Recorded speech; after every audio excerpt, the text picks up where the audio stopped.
In the fall of 1967, Johnny Cash, an American legend and a household name to millions of music fans around the world, was in deep despair.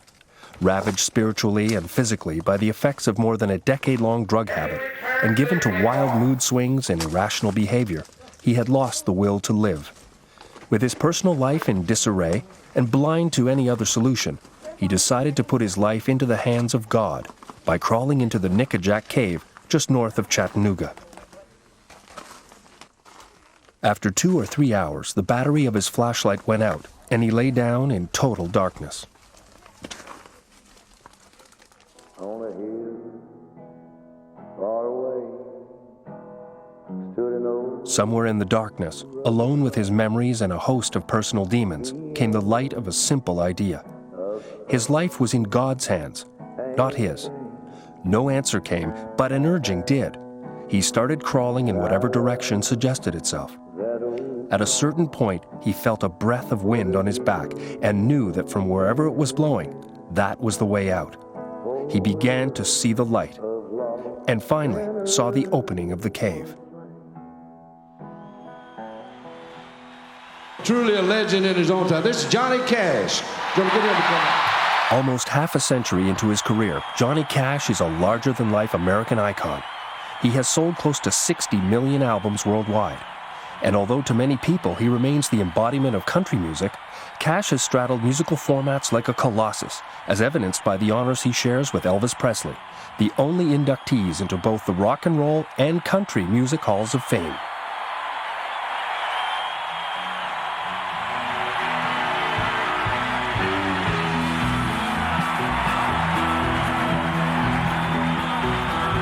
I hear the train a-comin', it's rolling around the bend. And I ain't seen the sunshine since I don't know when. I'm stuck in Folsom Prison, and time keeps dragging on. But that train keeps rolling on down to San Antonio. Johnny Cash's life story is an epic story. It's not the story of a guy who just left up and became a rockabilly star and then evolved into a TV star and a film star and a legendary songwriter. That'd be a great story, but that ain't all there is to Johnny Cash. What a human being he is, what a heart he has, and what a testimony his life is. Johnny Cash music had an edge to it, you know, and it really cut. It's like, it's folk music, it's rock and roll, it's country, it's American music, you know. I think Johnny Cash was able to be himself because he insisted on being himself. I don't think you tell Johnny Cash to do anything. He's the first outlaw.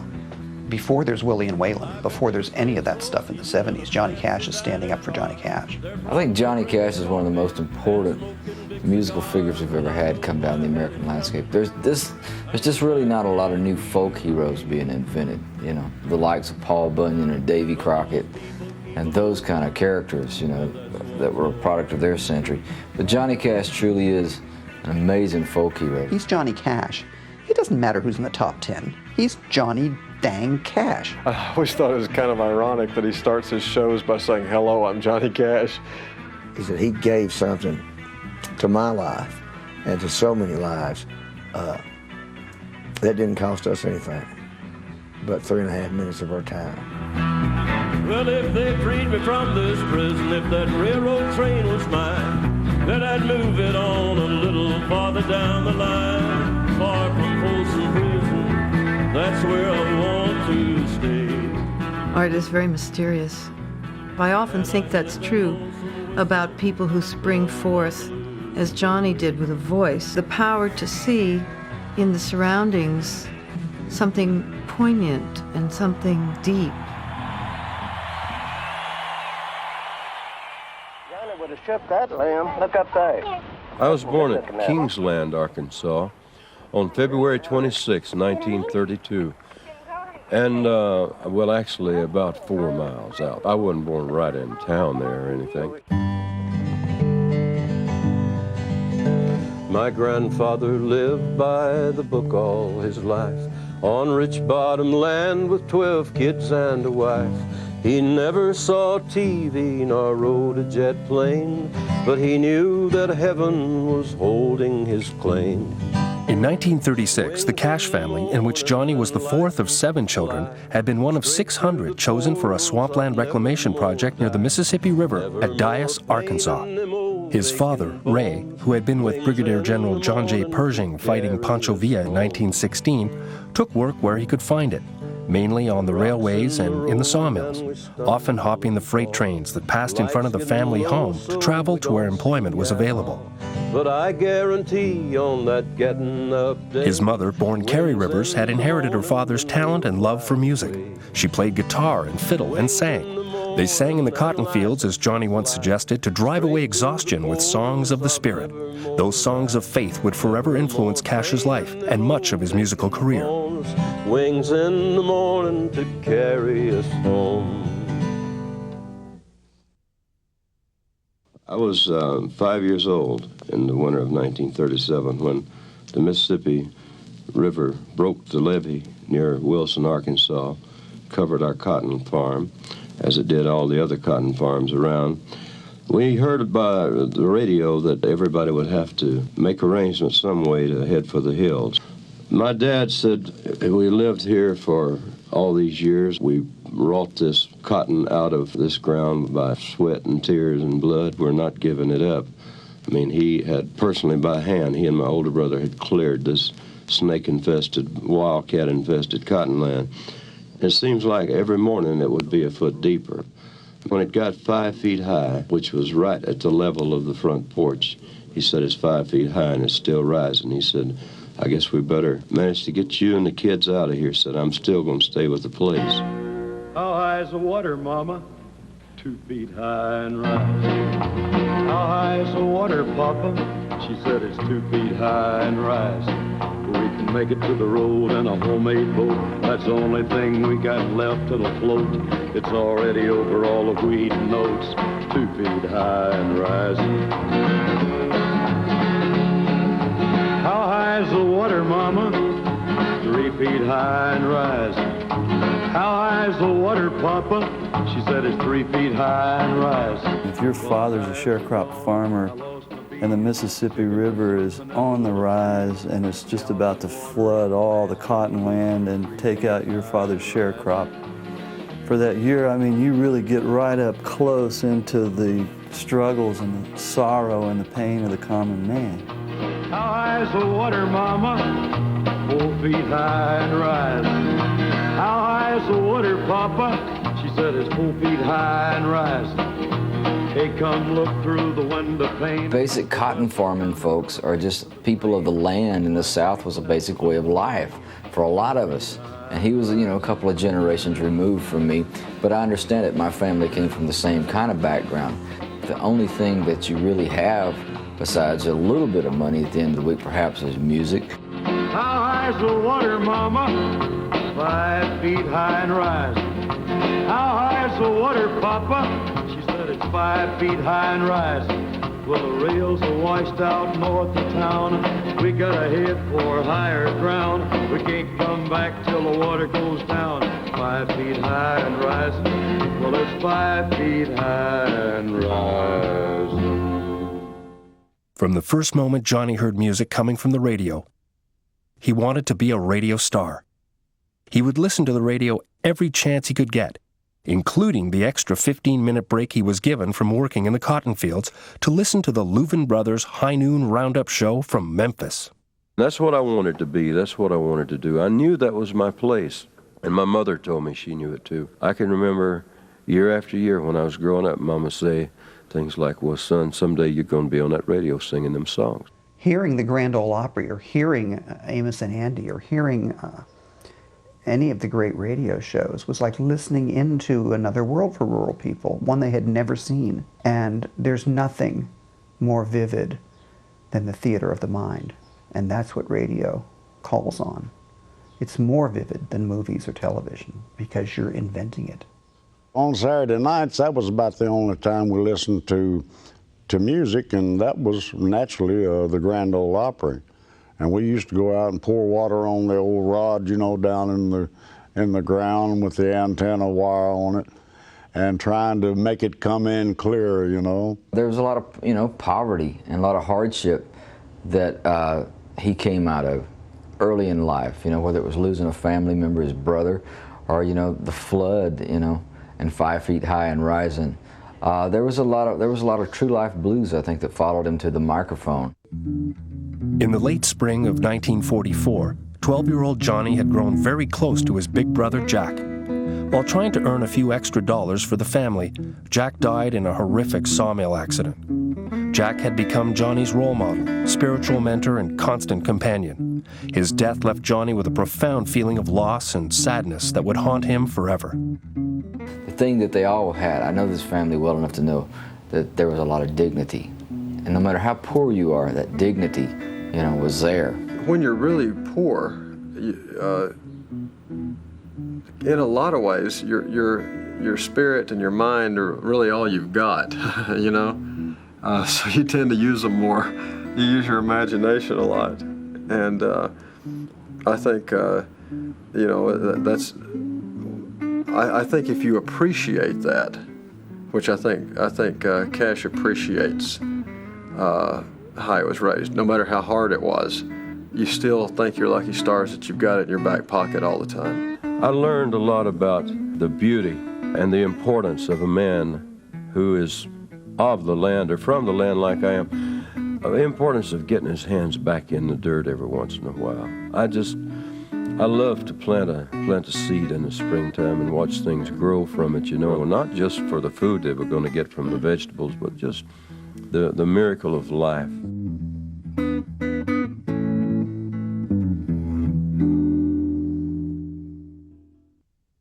After graduating from Dyess High School in 1951, Johnny hitchhiked north to work on the assembly lines in Detroit. He then enlisted in the Air Force and was posted as a radio operator in Landsberg, Germany. It was there that he bought his first guitar and began to write songs. One of the perks of being the radio operator was that, magically, it also brought in the Grand Ole Opry from Nashville. I remember him saying, you know, he actually listened to the Grand Ole Opry and loved the sound of June Carter. And, you know, vowed someday that he was going to meet June Carter. The Carter name would impact his life in ways that he could never have imagined during those years, thousands of miles from home, when the idea of making music was only a dream. If you had musical aspirations in the early 50s, Memphis was the place to be. And Sam Phillips' Memphis Recording Service and Sun record label was at its white-hot center. The label was already causing quite a stir with local boy Elvis Presley, who had begun capturing the nation's attention and ruling the airwaves. After finishing his tour of duty in July of 1954 at the age of 22 and determined to become a radio star, Cash moved to Memphis. With a pocket full of songs written while in Germany, he began to develop a simple and stark sound with two guys he met through his brother Roy, double bass player Marshall Grant and guitarist Luther Perkins, a couple of moonlighting mechanics from the automobile sales company. I kept calling Sam Phillips, and he turned me down. I called once and said, "I'm John Cash, I'm a gospel singer." He said, "We can't sell gospel music." So 2 weeks later I called back, I said, "I'm John Cash, I'm a country singer." He'd forgotten. Couldn't see me. So I kept calling until Sam finally said he'd listen. And he said, "Well, I won't have a band, I'll just have a bass and guitar. And I don't play the guitar too well myself." The fellas that are backing you up on the show today, didn't they start in the business with you? Yes, they did. Two of them did. We added one later. On bass, Marshall Grant started with us. Later we added W.S. Holland. He joined the group. Electric guitar, Luther Perkins has always been with us. When we got through the audition, first of all, I liked what I heard. It was different. And he said, "Mr. Phillips, when we come back," and he got to this before I'd given him a decision on whether he had done well or not, "I'll bring a good band with me next time that'll come in." So I said, "Johnny, I kind of like what I heard, just like it is." Everybody knows where you go when the sun goes down. I think you only live to see the lights uptown. I wasted my time when I would try. During his first session at Sun with Sam Phillips in the spring of 1955, Johnny Cash recorded Cry, Cry, Cry, which became his first hit single. The mechanics quit their jobs, the Tennessee Two was born, and they hit the road. He just had the different sound that it was so, his voice was so different. The sound of his voice, it was dark, it was mysterious, and the music was simple. It was elementary in a sense, but it was really elegant. And I realized all that as a kid, and Luther's guitar just wove around his voice like a vine or something. Some guy asked Luther Perkins, he said, how come you just go? And everybody else goes. You know, he said, they're hunting for it. He said, I found it. When I first started getting those Sun records, I don't think I knew as a child what it was that appealed to me. I just knew that I liked it. But I think what was the elemental appeal as a child or as a kid was the simplicity of it, just the stark clarity of what it was. They were great songs. In a very basic kind of a way, they were great songs. Now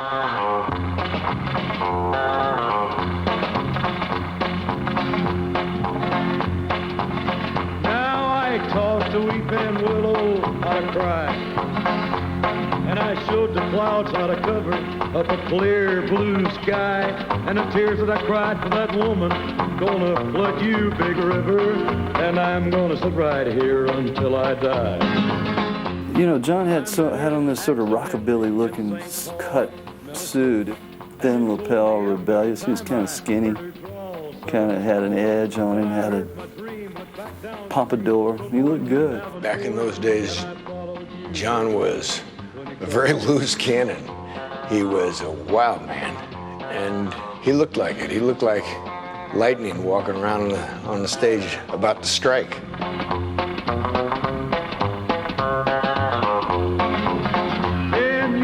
Took me to St. Louis, later on down the river. A freighter said she's been here, but she's gone, boy, she's gone. I found her trail in Memphis, but she just walked up the bluff. She raised a few eyebrows and then she went on down alone. Now won't you bat it down by Baton Rouge, River Queen, roll it on. Take that woman on down to New Orleans, New Orleans. Go on, I've had enough, got my blues down in the Gulf. She loves you, Big River, more than me.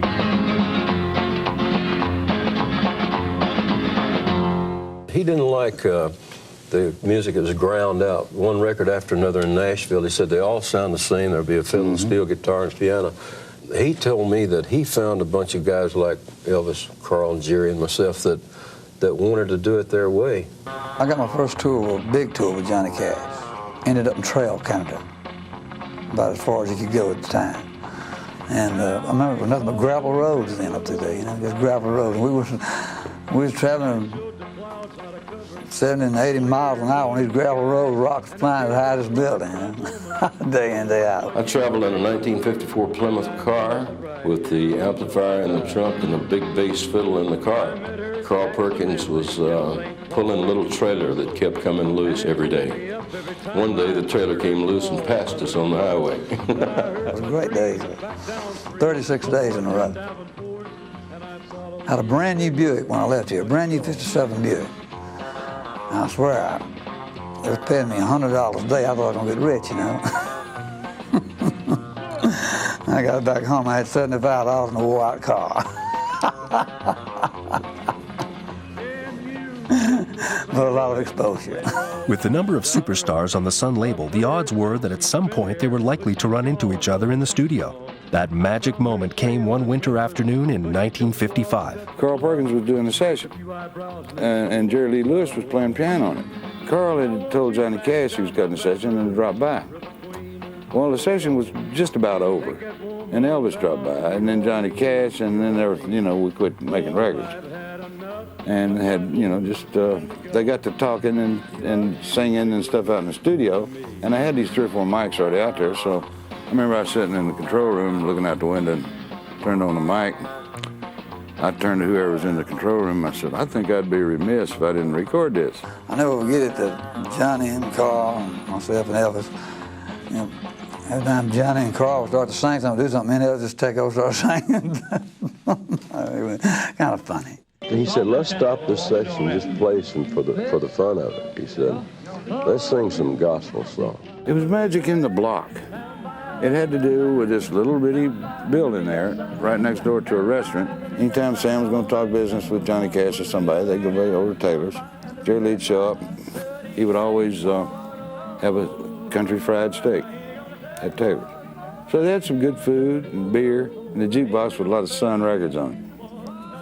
I remember we'd go in there, and I walk the line and come on, and when Cash hums, about 10 people in the room go, mmm. The first time I heard Johnny Cash, it was 1956, and I was going fishing one morning before daylight with my grandfather and my father in this old borrowed 49 Ford with one of those big chrome analog dashboard radios. I was sitting in the back seat with my chin resting on the back of the front seat. I was not aware that there was any music going on. I was sort of hypnotized by the headlights in this two-rut road down in East Texas Piney Woods where we were headed to a favorite fishing hole of my grandfather's. And out of that radio came that, you know, that little strumming thing, the way I Walk the Line starts. And I was 5 and a half, and it was like suddenly the world turned itself on for me.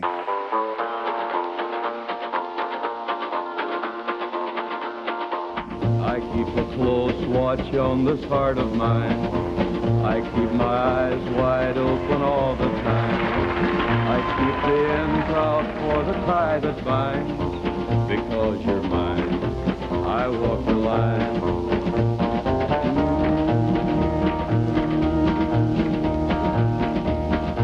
As sure as night is dark and day is light, Cash married Vivian Liberto of San Antonio soon after leaving the Air Force and wrote I Walk the Line as a message to her.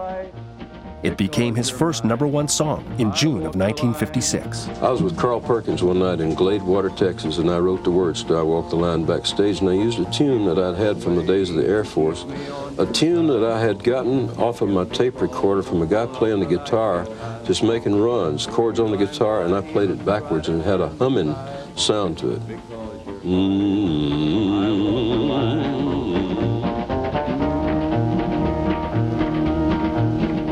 Now, when he first started, I didn't like his sound much. I thought it was really kind of crude and raw and hollow sound and whatever, you know. I didn't care for it very much. But when he came out with I Walk the Line, you can't really trace that song back to bluegrass or mountain music roots. You can't really trace it to rock and roll because of the modulations go down and the way he modulates down. And normally, in most songs, modulations go up and you raise your voice. Well, he was headed down. Because you're mine, I walk the line. You know, show me the record or the music that, you know, preceded that. And that hum and the rhythm of it, you know, I just loved it. It's still one of my favorite songs. I think it's a really classic song. It just touches something. It's the simplicity of it, I think, and the message. It's a positive song, and it had the rockabilly beat that was so new and fresh, and everyone loved it. That's a great song, you know. I mean, it's a great love song. And it's what every man would like to say to his woman. Because you're mine, I walk the line.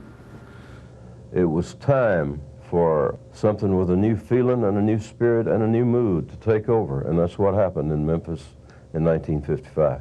Nowhere else on earth would you find what happened in Memphis between what happened with Elvis's world, Jerry Lee, Carl Perkins, Cash, Roy Orbison, Sam Phillips. That hasn't happened again, and I don't think it ever will. Those boys just basically came in off the farm, sat down in Memphis, made some records, and changed the world. Just around the corner, there's Hardy. Well, I think it was a combination of all of us at Sun Records and Sam Phillips' genius, along with Jack Clement's genius, that kind of turned the music world on its ear. He didn't really know that much about music. He knew about sound. A lot of it had to do with I think the black gospel music that we all heard growing up, and the mixture of that and other sounds coming in from Mississippi, like Jimmy Rogers, and then a little bit of the Nashville sound getting across the mountains. And, you know, So Memphis was like a melting pot of various sounds coming in from the north, south, east, and west. We started out with 2 instruments and a song and a beat that was so bare and sparse it sounded like a train with 2 wheels gone, you know? Right there is where music, hybrids of music, if you want to call it that, gospel influences and hillbilly influences and blues influences got mixed up and turned itself into rock and roll with a good backbeat. And that group of people who did that in the South were called rockabilly performers.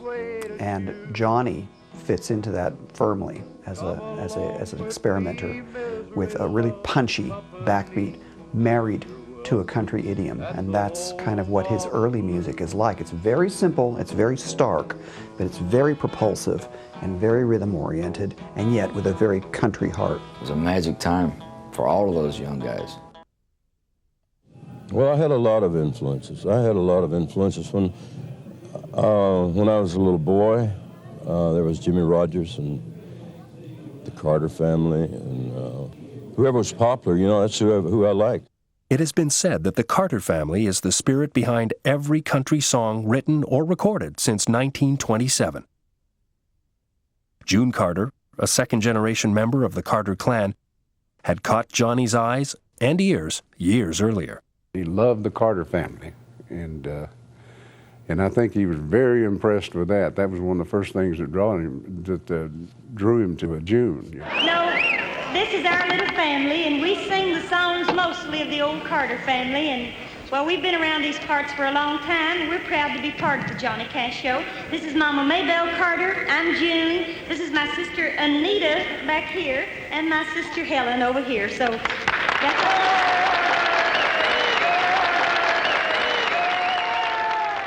When I first booked Johnny, it was Johnny and the Tennessee Two, and that was it. That was my show. If I wanted anything to last longer than an hour, I had to get some local 5-piece Bulgarian band.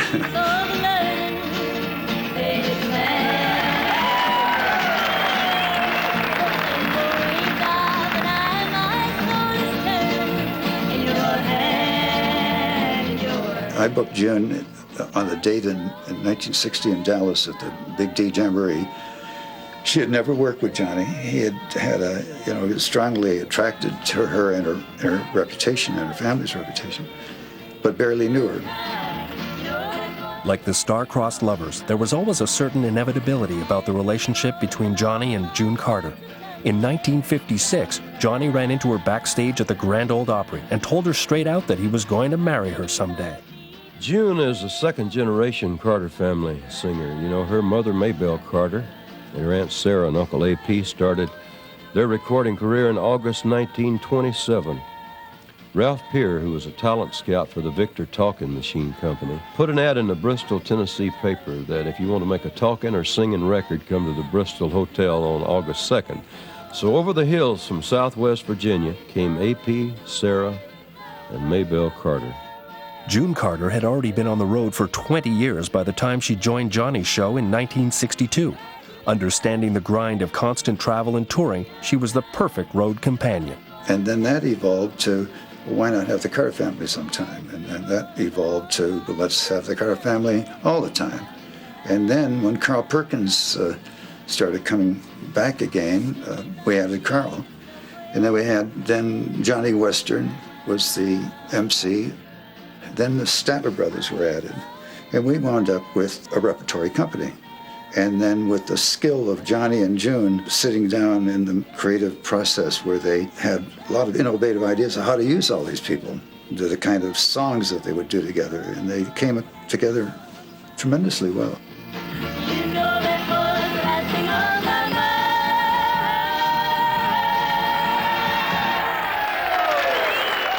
It's unbelievable, the crowds that he drew with that package back then. Every place was just packed out.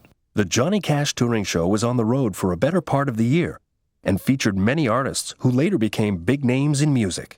I was still a little peon, and I really looked up to him, you know.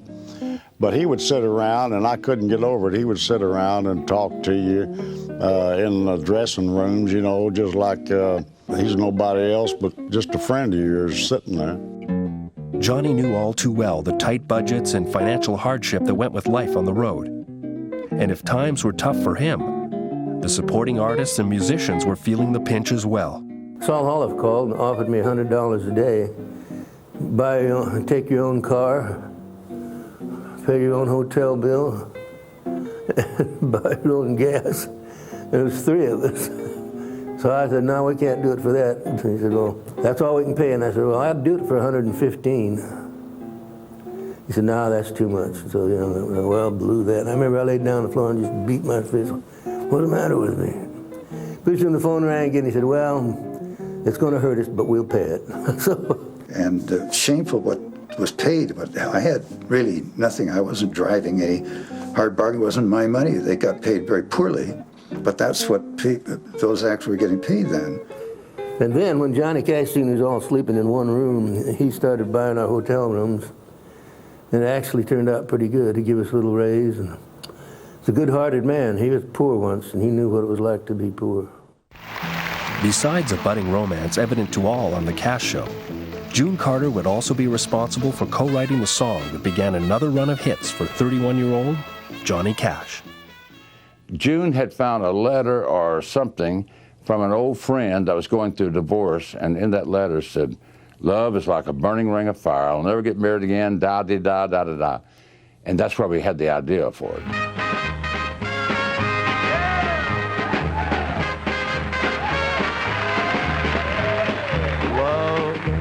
Is a burning thing. Johnny was on the road and he said, well, I'll tell you what, y'all ain't gonna believe this, but I had a dream last night. I dreamt I heard Ring of Fire with Mexican trumpets and I was singing it. And June and I looked at each other and said, Mexican trumpets. And he called me and I got to talk to him. He said he wanted me to come to Nashville and help him produce this thing. He had this thing, he wanted to have these 2 trumpets on it and all that. Okay, fine. Well, it put me in kind of an awkward position because I had to go in there and sort of take over, and here's Don Law supposed to be the producer. Well, I did it. You know, I just went, I don't think I really alienated him, but I was taking a chance of doing that. But Johnny Cash asked me to do something, I'd do it. So I went in there and sort of took over. I made him change the mics on the drum just to you know, get started.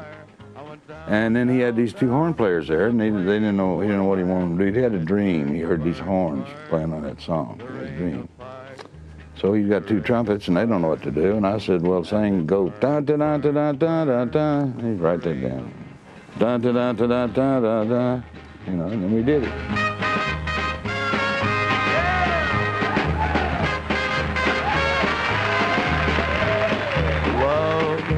Is a burning thing, and it makes a fiery ring. Bound by wild desire, I fell into a ring of fire. I fell into a burning ring of fire. I went down, down, down, and the flames went higher. And it burns, burns, burns, the ring of fire, the ring of fire.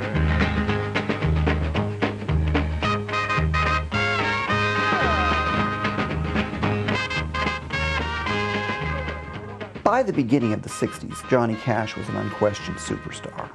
I mean, you have him being wildly experimental with Ring of Fire, Mexicali trumpets, you know, what's that? He had a defiant manner and confidence. He exuded confidence. You'd never know it because off stage he would seem to be an aw shucks sort of a guy. And when he came down that narrow hallway leading out to that stage, there was a roar. He had to be there and he had to be right in the middle of it. It was just extraordinary. He had that effect. He was a big old boy too, you know. I mean, and he had a thing about him. He had a magnetism that drew people to him. Elvis Presley and Johnny Cash were the most true charismatic people I've ever seen on stage. I've never seen anybody come close. And you can't remember who was on before or who was on after you get through. It doesn't make any difference. I've seen Elvis shake, Hank Williams shake, but he did something that I've never seen happen before. He turned his back on the audience and stayed turned.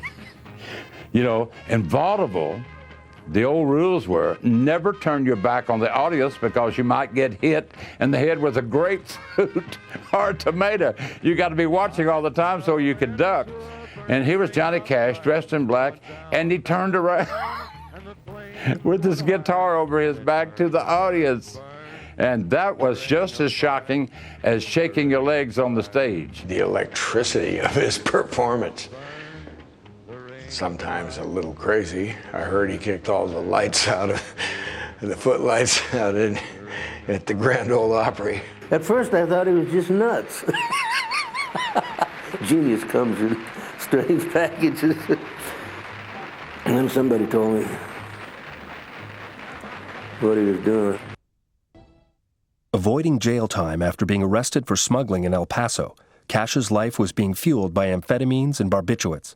He was on the road to disaster. Like everybody else on the show, we would observe Johnny taking handfuls of the pills, you know, and all. And I know one time he called us out back alley. We were in Des Moines, Iowa, and he was in one of these little pickup trucks with a camper on the top. He just got back from Mexico, and he said, "Boys, look what I got." And he opened up a drawer, and I mean, he had one of these candy scoopers like you scoop up jelly beans with, and he said, "How many do you want?" You know, I mean, that camper was loaded down, but he was pretty wild on the pill. But they weren't illegal or anything. You go to a drugstore and get them, and or get a prescription easily.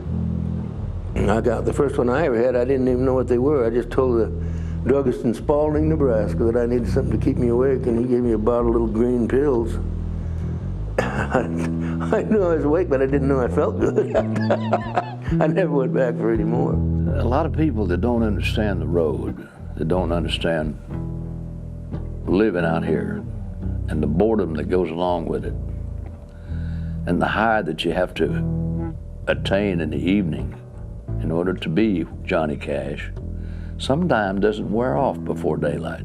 You want so bad to sound your very best to these fans, because there's no telling the trouble that they went to get to the show to start with.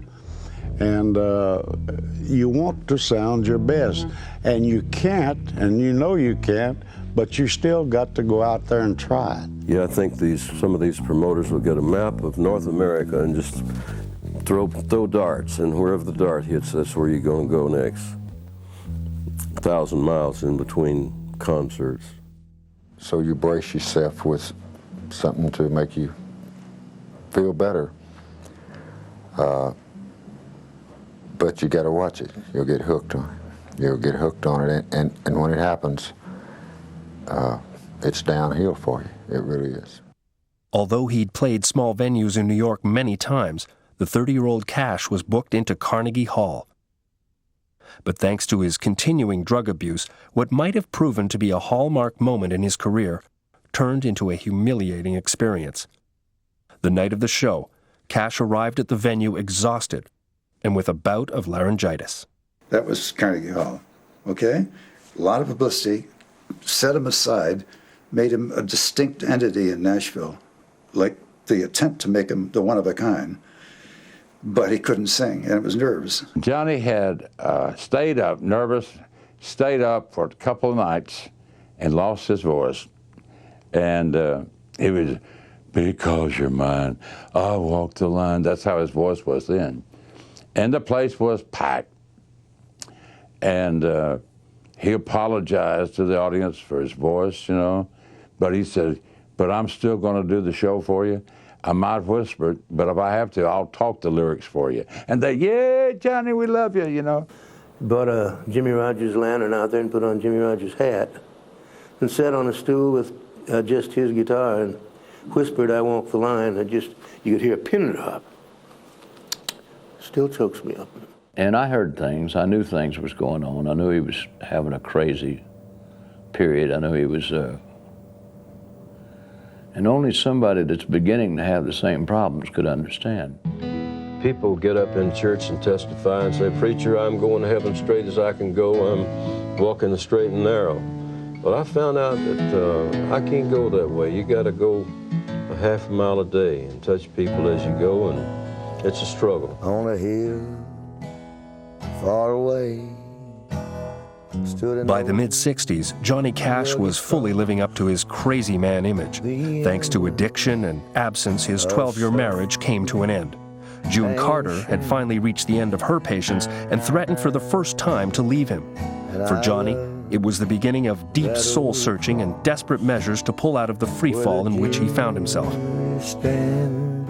He was taking probably 100 pills a day, some to get up, some to get on stage, some to get off, some to sleep. It got pretty bad for John. Johnny and his friend George Jones shared much more than music while on the road in the 60s. We drank together, we took pills together, we got in trouble together, we suffered a lot of pain together, but we had what we thought were some great times together.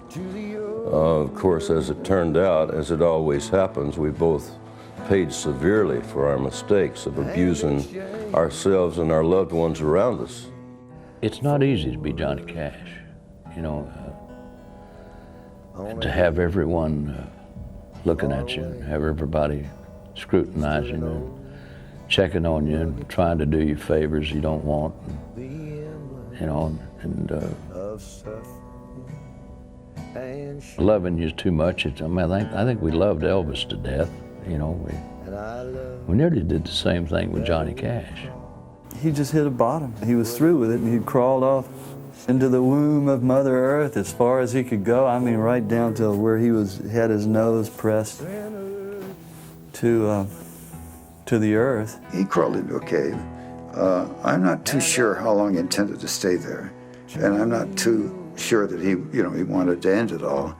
I'm pretty sure he wanted to be found, but it was like a cry. It was an atavistic, primitive kind of thing that a wounded animal might want to do. And that's about the time that June entered into his life, the best I could tell. Had a crush on her and in love with her for years, and she wouldn't have anything to do with him as long as he stayed stoned. He did straighten up then, and for years he was straight. Then he'd backslide once in a while, but she was good for him. They were two people in love and understood what was going on. She changed Johnny. People need that in their lives. They need people they love and that love them. And I think it was miraculous in a way, but I think that they both earned that continuity over the years, so that when Johnny's health was really at risk, she was there. And I think she probably did save his life. Probably more times than we'll ever know. Sometimes just success don't mean everything to a person. It has to be another heart and another soul involved in it.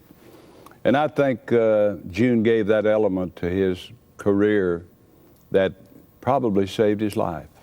I know she's been through a lot of things too, marriages that didn't work, and she needed a guy like John. Maybe not like John was when she met him, but when she got him straightened up. I think she looks up to him and he looks up to her, and like equally. And when you have that, that's pretty special. We got married in a fever, hotter than a pepper strike. We've been talking about Jackson ever since the fire went out. I'm going to Jackson. I'm gonna mess around. Yeah, I'm going to Jackson. Look out, Jackson Town.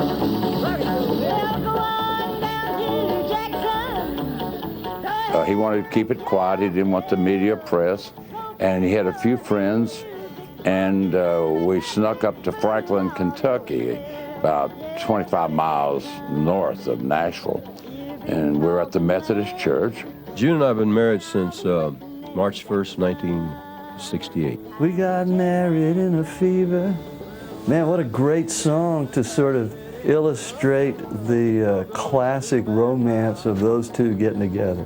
There's some sort of humor and cutting edge to Jackson, you know, that Johnny Cash is this wild man and June is this woman who's pretty sensible but has enough of a sense of humor to get on up there and travel with a wild man, you know, and go toe-to-toe and be part of it and rein him in a little bit, you know. I think June Carter's been a great spark, you know, throughout that life. I enjoy watching the dynamic between John and June, especially on stage. You know, John is foreseen and taken as a serious character, and June has a way of lightening the world up and brightening things up on stage. She helped him to understand he could do things in a different way, supported him in that. Didn't walk away when things were terrible, and understood that her presence was a great power for him, a great spiritual power. I do know that people do get very close when they make music together and are married. It's a good thing. There's a lot of happiness there. None of us wanted help, you know. You got to always have somebody to make us wake up and realize that we need help. Maybe that was one of those turning points where it wasn't, you know, he didn't really want to die, he really wanted to live, and he found his way out, and he found his way into live at Folsom Prison and just this brilliant career that reignited itself. And the Johnny Cash legend runs deeper than his musical accomplishments.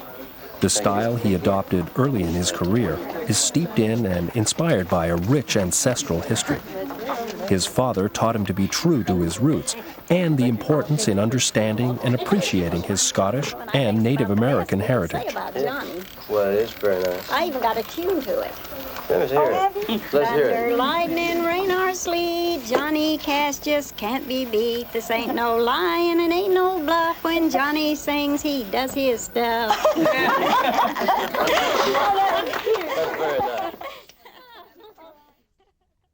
In the 1960s, Johnny's appeal was crossing over. With songs written in a traditional storytelling style, he was finding an audience on college campuses and in folk music circles around North America. And he was able to persuade Columbia Records to release his concept albums, covering a wide range of subjects, from Native Americans to trains. Coming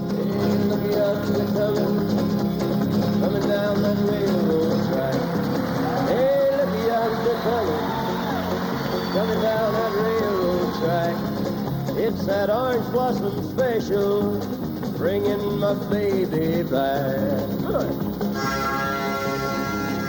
I remember Johnny had dressed up in his black suit and had a little tuxedo shirt on, but no tie, just open at the collar. And he was sitting at Columbia Records, and this little kid came in with filthy blue jeans, filthy hair, and he circled him like an Apache circling a campfire. And he said, pardon me, what is your name? And Johnny said, well, my name is Johnny Cash. He said, man, you are truly beautiful. Johnny got real nervous. He said, what's your name? He said, Bob Dylan. He said, Bob Dylan? He said, I got your album. I'll maybe California and get some sand in my shoes. I'll write that orange blossom special and lose these New York blues. And he was very much a part of that burgeoning folk scene. Johnny was ahead of us in terms of professionally because he could do concerts sooner. He was doing concerts when I was doing clubs. And Johnny would be in and out of town with the Carter family every other year or so, or I'd see him on the road or someplace in California, maybe run into him at the Troubadour where I would meet up with Janis Joplin. And he was very much a part of the community that I belonged Ain't you to. worried about getting your nourishment in New York? Well, I don't care if I do that, do that, do that, do that. His appeal does cross from rockabilly to country to folk. But if you listen, the style doesn't change that much. To begin with, he's probably the most country of the rockabillys. And among the country artists, he's the most rockabilly. And as a folk artist, he's the most country. His elemental style is still Johnny Cash, but it does, because it's so basic, it does cross. For one thing, he is an absolute rebel who goes his own way and speaks his own words, and he's always done it. And he took up for the underdog back when popular artists, popular music people weren't doing it. It was, people weren't taking up for Native Americans and poor people like that. And I think that appeals to people. His integrity appeals to people, and his integrity comes across.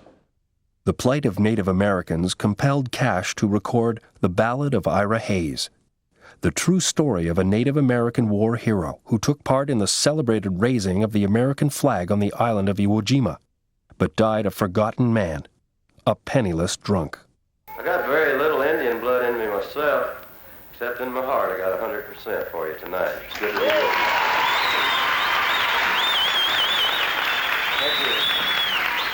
Gather round me, people. There's a story I would tell about a brave young Indian that we should remember well. From the tribe of the Pima Indian, a proud and peaceful band who farmed the Phoenix Valley in Arizona land. Down their ditches for 1,000 years, the waters grew Ira's people's crops till a white man stole the water rights and the sparkling water stopped. Now Ira's folks were hungry, and their land grew crops of weeds. But when war came, Ira volunteered. I think the Native Americans that possibly benefited more from Johnny Cash and his identification with them than any artist. 250 men, but only 27 lived to fight back down again. And when that fight was over, and when Old Glory raised, among the men to hold it high was the Indian, Ira Hayes. When you listen to Johnny Cash's early Columbia records, they're very much in that, what I call the saga song tradition. They tell stories. They tell stories, and they sound like they're from the earth. Ira Hayes returned a hero, celebrated through the land. He was wined and speeched and honored. Everybody shook his hand, but he was just a Pima Indian. No water, no crops, no chance. At home, nobody cared what Ira done, and when did the Indians dance? And then Ira started drinking hard. Jail was often his home. There they'd let him raise a flag and lower it like you'd throw a dog a bone. He died drunk early one morning, alone in a land he fought to save. 2 inches of water in a lonely ditch was a grave for Ira Hayes. Call him drunken Ira Hayes, he won't answer anymore.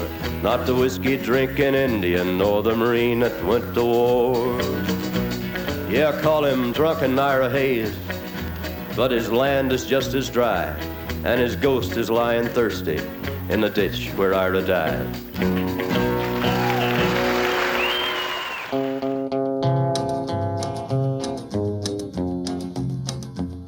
I hear the train a-comin', it's rolling around the bend. Cash's interest extended beyond the struggles of Native Americans. In 1957, he began doing prison concerts as a way to provide convicts much-needed relief. These appearances also gave rise to speculation on Cash's own prison experience. But, contrary to rumors, Cash has never done time. Nor did he acquire the scar on his face from a knife fight. In truth, a drunken doctor had permanently scarred him while removing a cyst from his cheek. Folsom Prison Blues had actually been inspired by a movie Cash had seen in the Air Force. He was so taken by the lead character, he wrote the song in less than an hour. Ever since his first prison show, Cash had wanted to do a live album. It took him a while to convince Columbia Records, but finally in June of 1968, they agreed to record live at Folsom Prison. To hear the reaction and response or enthusiasm from the prison audience to really believe it.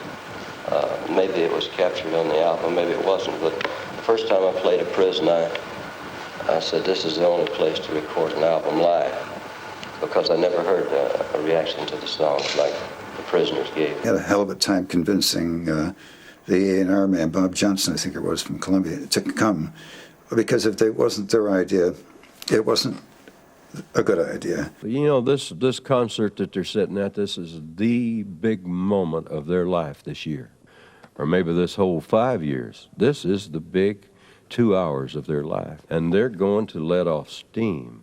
They are going to release some of that tension that's been building up all that time.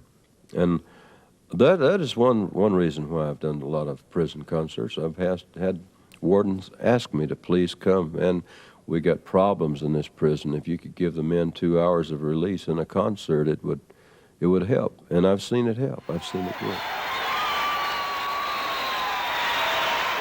Merle Haggard was doing time for armed robbery and in the audience for a Cash show at San Quentin. And along with Johnny Cash, there was 8 hours of other entertainment that consisted of everything from other singers and dancers and all the things you'd expect to find on variety shows, and including strippers. The officials at the prison had a sense of humor. But anyway, you would think that with all that on the show, that Johnny Cash would be insignificant to 5,000 male prisoners. Not so. He completely stole the show from the strippers and the whole deal. Well, my daddy left home when I was 3. Didn't leave very much to remind me, except his old guitar and an empty bottle of booze. Now, I don't blame him because he run and hid, but the meanest thing that my daddy ever did was before he left, he went and named me Sue. Well, he must have thought that it was quite a joke, and it got a lot of laughs from lots of folks. Seems I had to fight my whole life through. Some gal would giggle and I'd turn red, and some guy'd laugh and I'd bust his head. I tell you, life ain't easy for a boy. Johnny's second prison recording produced a surprise career-making hit. In a chance meeting with author and poet Shel Silverstein, Cash received the lyrics to A Boy Named Sue on a coffee-stained yellow pad. And the recording took place with Johnny sitting on a stool with the yellow page down on the floor, and they had run through and tried to get some idea of how they were going to do this. And the prisoners in there just went wild. I mean, they really did. It was like Madison Square Garden in a way. And we were in the audience, my wife and I in the front row with I'm talking about guys that, the week before they might have stabbed somebody. That violent people acting in a violent manner with these crazy lyrics. And that's how he did that song. With no rehearsal time of any consequence whatsoever. But I grew up quick and I grew up mean. My fists got hard, my wits got keen, and roamed from town to town to hide my shame. But I made me a vow to the moon and stars, I'd search the honky-tonks and bars and kill that man that give me that awful name. Well, it was Gatlinburg in mid-July, and I just hit town and my throat was dry. Thought I'd stop and have myself a brew at an old saloon on a street of mud, and there at a table dealing stud sat the dirty mangy dog and named me Sue. Well, I knew that snake was my own sweet dad from a worn-out picture that my mother had. Knew that scar on his cheek and his evil eye. He was big and bent and gray and old, and I looked at him and my blood ran cold, and I said, "My name is Sue. How do you do? Now you're gonna die." That's what I told him. Well, I hit him hard right between the eyes, and he went down, but to my surprise, come up with a knife and cut off a piece of my ear. Then I busted a chair right across his teeth, and we crashed through the walls and into the street, kicking and gouging in the mud and the blood and the beer. Well, I'll tell you, I fought tougher men, but I really can't remember when. He kicked like a mule and he bit like a crocodile. Well, I heard him laugh and then I heard him cuss, and he reached for his gun, but I pulled mine first, and he stood there looking at me, and I saw him smile. And he said, "Son, this world is rough, and if a man's gonna make it, he's gotta be tough. I knew I wouldn't be there to help you along. So I give you that name and I said goodbye, and I knew you'd have to get tough or die. It's that name that'll help to make you strong." He said, "Now you just fought one hell of a fight, and I know you hate me and you got the right to kill me now, and I wouldn't blame you if you do. But you ought to thank me before I die for the gravel in your gut and the spit in your eye, 'cause I'm the son of a named you Sue." What could I do? Well, I I got all choked up and I threw down my gun. I called him a call, he called me a son. Come away with a different point of view. And I think about it now and then, every time I try and every time I win. And if I ever have a boy, I'll name him Frank or George or Bill or Tom or anything but Sue. I don't want him to go around being called Sue all his life. That's a horrible thing to do to a boy. Trying to get a hold of the girl. Name a boy Sue. A boy named Sue shot to #1 on both the country and the pop charts, which was very unusual in those days. It turned him from a pretty successful act to a superstar. I mean, we suddenly went from a contract of $1,250 a night with advertising at the top to $100,000 RN for one night at a time when that was an awful lot of money.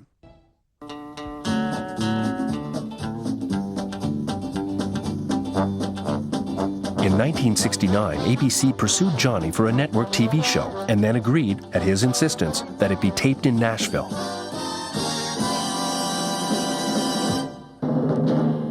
Hello, I'm Johnny Cash. I couldn't sleep for like 2 or 3 nights before, wondering who was going to be on the show, you know, what he was going to wear, what he was up to. I mean, it unsettled me, and I'd watch the show and then live, you know, till the next one came on for how good it was. It was very hip. It was a hip show. I mean, he had like guests on there that you normally wouldn't see. After I came out of the joint and got my life straightened out, well, I went to do his television show that was networked at the time, and we were there early. Bonnie and I were married at the time, and we were there. And middle of the day, the show was going to be that evening, and Cash was talking to me, see what I wanted to do and everything. And he knew I'd been in the prison, and he said, you know, it'd really be good if you told the people what's really been in your past. I said, John, you know, that's the fear of my life, is people finding out that I've been in prison. I don't want to do that. I said, you know, that's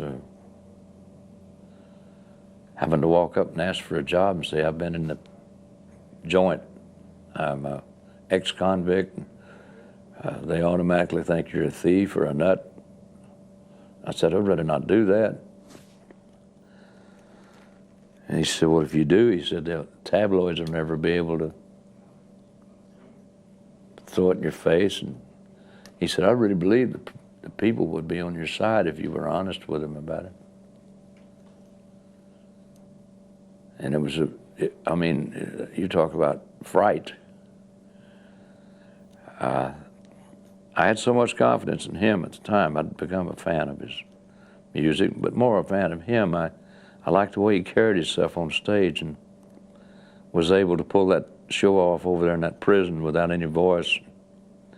A couple of musicians.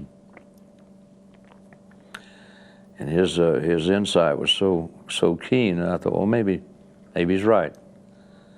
So I said, okay, we'll do it. And we didn't have any plan on what to do if it didn't work. But as history shows, it probably worked. We went out and he introduced me and told the people that I had a life that a lot of people had credited him for having. The television show was real important in connecting the dots in a lot of ways. It did give you Carl Perkins, who by then was not a force in music. It did give you the Carter family, who were not a force in music at that point.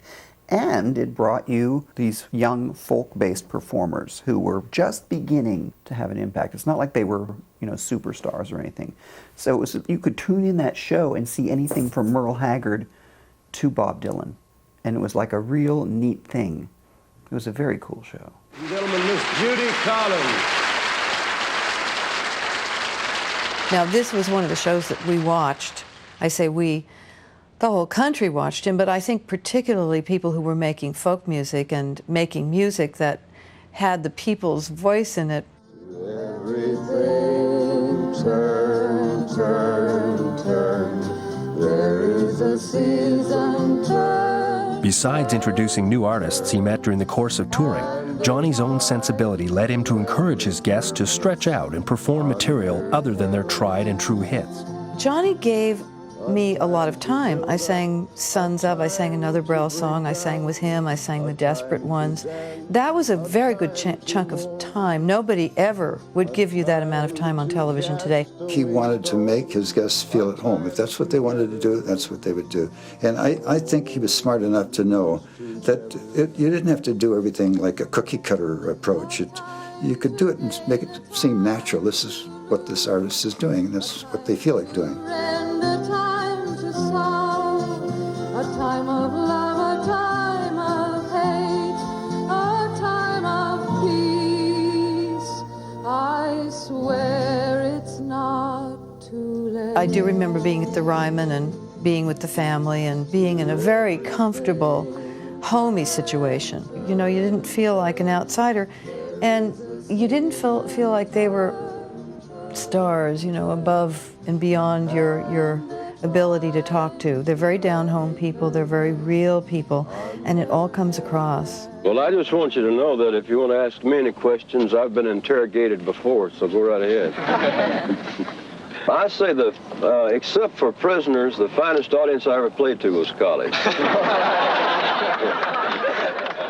There was also a tremendously interesting contrast between Johnny and his persona. Some of his compatriots, men in the Village and in other places, who tended to mumble a little bit, maybe look down, maybe not quite have the contact. You know, he was always right there, and I think that made a tremendous difference. Johnny, do you think that country music has more of a feeling to it than the other types of music now currently playing?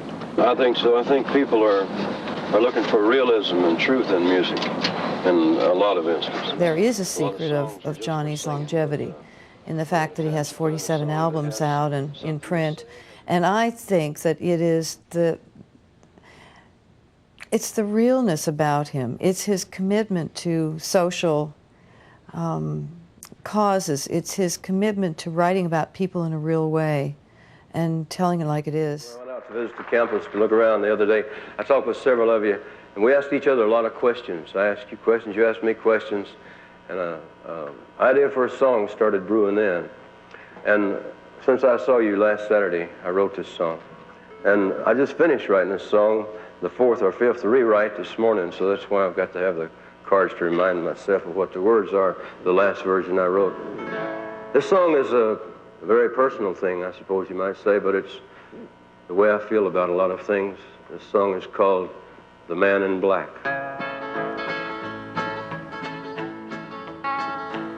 Well, you wonder why I always dress in black, why you never see bright colors on my back, and why does my appearance always have a somber tone? Well, there's a reason for the things that I have on. I wear the black for the poor and the beaten down,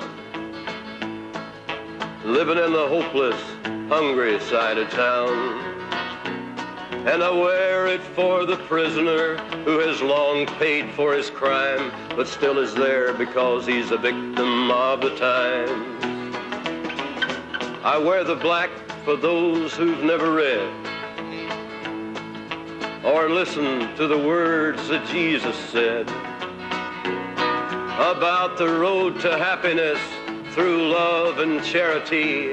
Why, you'd think he's talking straight to you and me. Well, he was talking about what happens here and what then translates into the bigger world, into touching everybody, because he could touch one person or explain one person's life. He could touch all of us. I wear it for the sick and lonely old, for the reckless ones whose bad trip left them cold. I wear the black in mourning for the lives that could have been. Each week we lose 100 fine young men.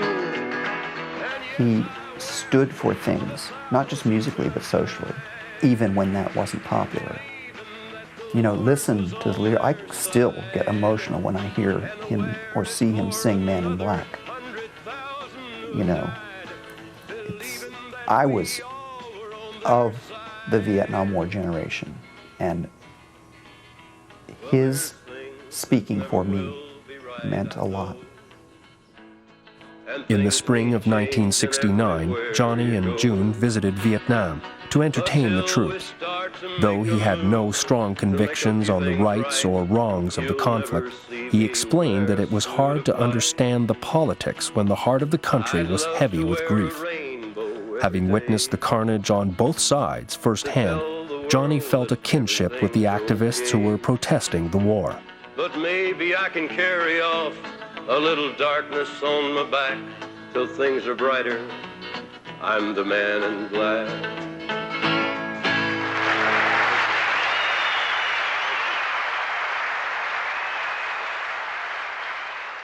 And that was the beginning of an amazing avalanche of what happens when things click on television. It's just extraordinary. There's nobody faster with a gun than me. Do you think they wouldn't? In 1971, Cash carried his Man in Black image to the big screen as he began fielding offers from Hollywood.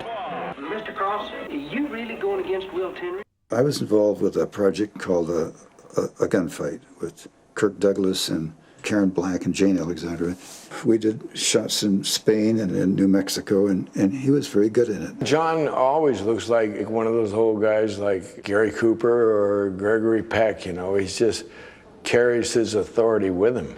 A lot of people thought that he was the next John Wayne. You know, he had a lot of those attributes. I don't think he liked sitting around for hours between shots and got very restless, and I don't think he cared for the Hollywood stuff that went with it.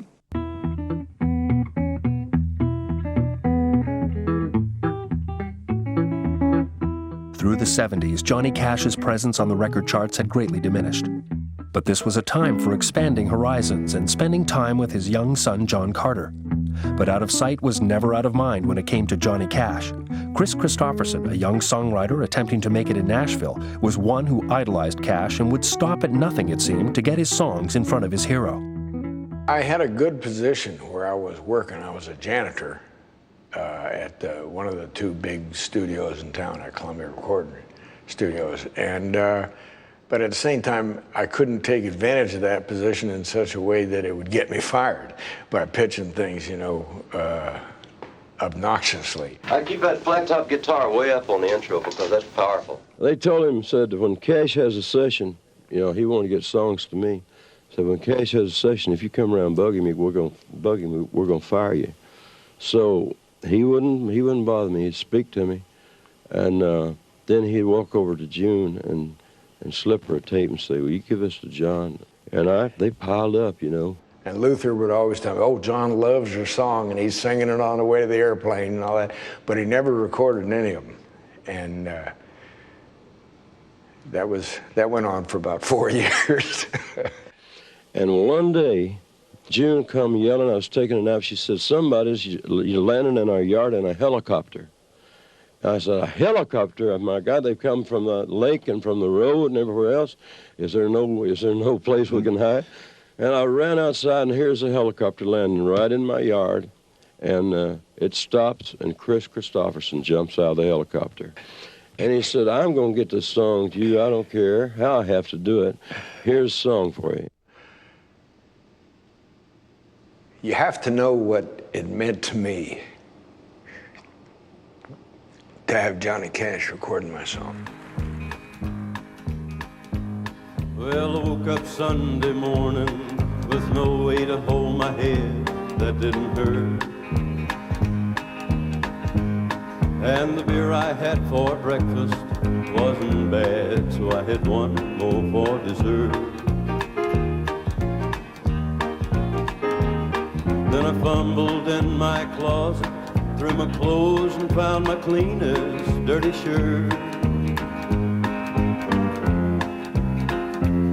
And then I washed my face and combed my hair, stumbled down the stairs to meet today. I smoked my mind the night before, with cigarettes and songs that I'd been picking. When he was going to record it, they were arguing with him at the television. People were saying, you can't say stoned in there. I think Bob Tubert suggested I could say, wishing Lord I was home. And I said, but it's not the same. And John didn't say anything. I was up in the balcony at the Ryman when he did sing the song. And he came to that line, he looked up at me, he said, wishing Lord that I was stoned. On a Sunday morning sidewalk, I'm wishing, Lord, that I was stoned. I remember the night he introduced it on his ABC show. And, you know, I listened to the words even as an 11-year-old kid, or whatever I was, 12. And I went, man, some good thinking went into that. Some hard living went into that. And obviously Chris Christopherson wrote the song, but when Cash sings it, I mean, you don't think for a second that he's doing something that somebody else wrote. He's talking straight from his own heart.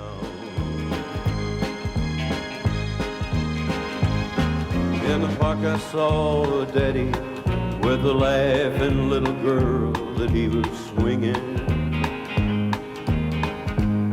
Then I stopped beside a Sunday school, listened to the songs that they were singing. Heard bringing in the sheaves, and went on down the road, and somewhere far away a lonely bell was ringing. And it echoed through the canyon like a disappearing dream of yesterday. Most people who deal with that kind of down place in their life or in their soul are in denial of it. But when Johnny sang that song from Christopherson, we all realized that somebody understood that, and we felt a little better understood from hearing it. The 80s were a patchwork of good and bad times for Johnny Cash. He was inducted into the Country Music Hall of Fame, the youngest artist ever to have that honor bestowed. Really exciting, the Hall of Fame. Yes, every country boy, especially if you ever picked a guitar, you know, that's been the ultimate dream. But at a time when he should have been happiest, record sales were at their lowest, and he was unceremoniously dropped from Columbia Records. Then, following a hospital stay, painkillers were back in his life, as was the realization that addiction was a lifelong struggle.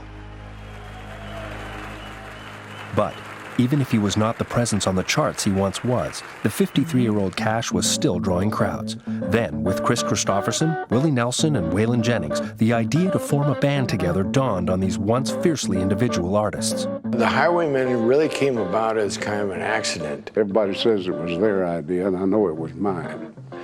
John had us over in Montreux, Switzerland, Waylon and Willie and I, for a Christmas special. And I remember when somebody was interviewing us and said, well, why Montreux for a Christmas special, John? And Waylon said, because that's where the baby Jesus was born. So we're sitting there, and like I say, I know I was the one that thought of it. John said to Willie, you know, you've recorded an album with every human being on the planet except me, and we should do that. So they decided they were going to do that. Waylon lived there in Nashville, so he said he'd be there. And Willie said, well, if I was a songwriter, I'd be there too. Well, it's a vacation for me because I only work a quarter of the time, you know, and I only have 25% of the responsibilities. With sold-out tours and an album that hit #1 in June of 1985, the Highwaymen project exceeded the wildest dreams of the four musical friends who had come together to share their common passion for music. I think the four of us all recognize that we got four monstrous egos here to deal with, you know, and so we got to be careful. How we ever made that work, I'll never know. But we had a lot of fun. Made a lot of people nervous. With Johnny Cash, I found it that familiarity breeds respect. I've never lost a sense of awe around him. although I would go up and sing harmony with him whether he liked it or not. As the 80s came to a close, Johnny was dealing with another series of life's difficulties. In 1988, he almost died from double pneumonia. Then, Roy Orbison, one of his best friends, died of a heart attack. 2 years later, his beloved mother passed away. As the 90s dawned, Johnny was once again being tested to the limit. By the early 90s, Johnny Cash was without a record contract and had all but decided to retire from recording when interest was shown from the unlikeliest source. A recording offer came from Rick Rubin, producer of acts like the Beastie Boys and the Red Hot Chili Peppers. Cash was initially skeptical, but later embraced the recording sessions with as much enthusiasm as he had during his first record deal at Sun more than 40 years earlier.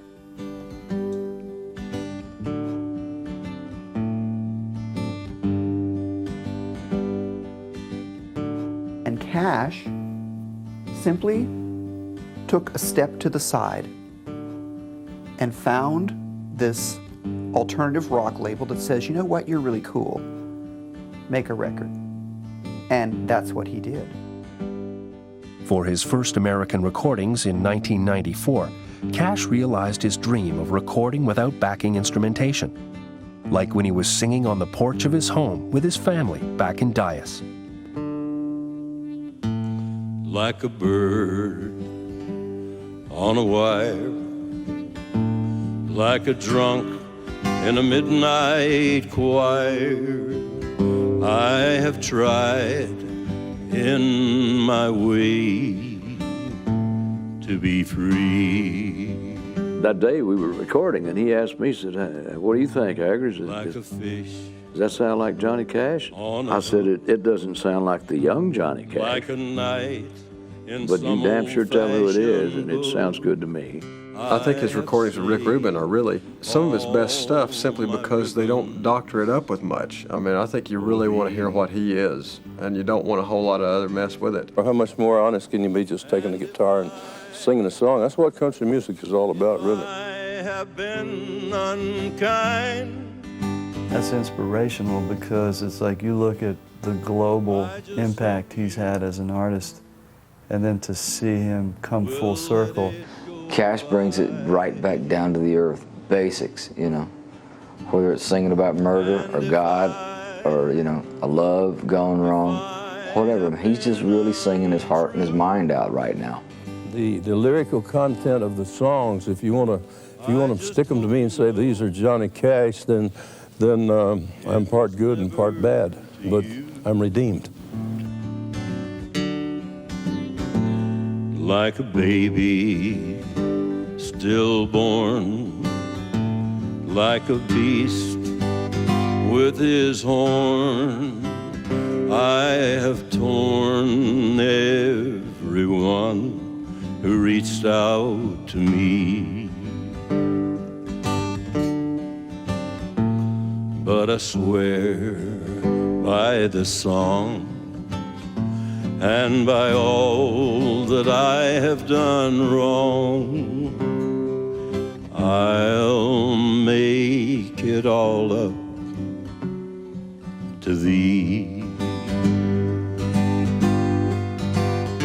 I saw a young man leaning on his wooden crutch. Even the diagnosis of Scheidegger syndrome, a neurological disorder like Parkinson's disease in 1997, could not silence Cash or quench the fires of creation that burned within. He was on a voyage of discovery. With Solitary Man, his third Rubin recording in 2000, music critics were not only singing his praises, but placing his work in the Best of the Year category. Johnny Cash's straight-from-the-heart approach to his music has brought him fans of all ages and with varying musical tastes. And in 1996, Johnny Cash proudly accepted the Kennedy Center honors from President Bill Clinton. Like a bird on a wire, like a drunk in a midnight choir, I have tried in my way to be free.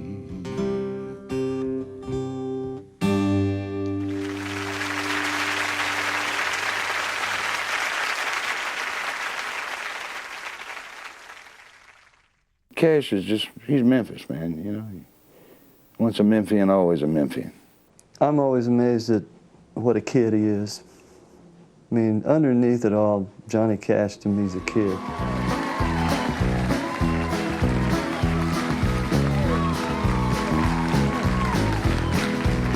Well, I remember when I was a lad, times were hard and things were bad, but there's a silver lining behind every cloud.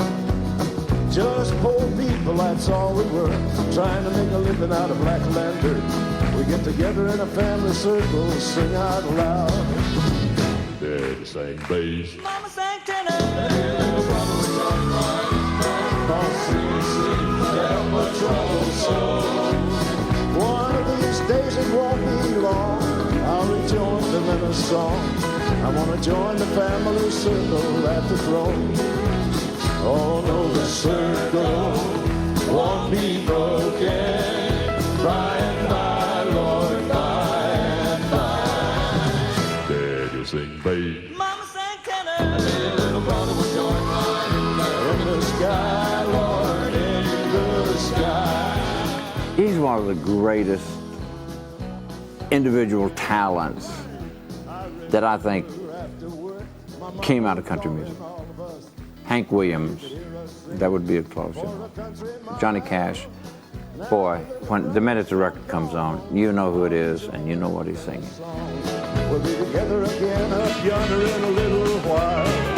Daddy'll sing bass. Mama sang tenor. Well, there's this, you know, the old saying, don't get above your raisin. And he is a very humble character. I mean, his humility is astounding sometimes. I mean, he has the right to be as arrogant as, you know, any human being can be. And, you know, he possesses that right. But I've also seen a side of him that's so gentle and human, you know, toward his fellow man. That is, you know, that's the greatness of it all. I love that verse in the Bible that said a king's throne is obtained by righteousness. And there it is. You know, there it is. He really is a man of God. In the sky, Lord, in the sky.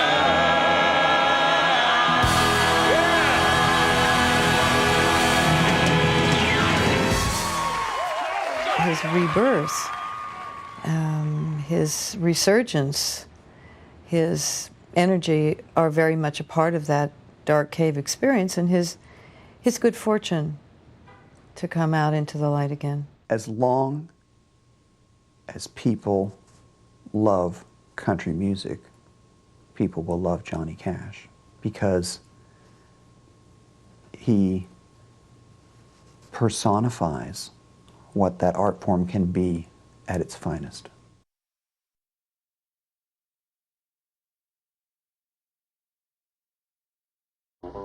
Johnny Cash was out of line all of his life. I Walk the Line is sort of ludicrous for him to sing, I Walk the Line. He never walked any line. Such a dramatist. He's dramatic. Us could be, but damn, that show could be canceled. They were doing chin-ups. Oh, every week or so we'd have to have something to eat. We didn't do a lot of eating in them days. Me and him both weighed about 160 pounds, soaking wet. He said, oh man, I'm so tired, this road's killing me. He said, if you don't mind, let me just sit here and meditate. And so my wife and I said, all right. Closed his eyes. All of a sudden we heard crack. We looked up and the ceiling had cracked. He said, oh, I'm so sorry, man. Oh man, I didn't mean to do that. That's the truth.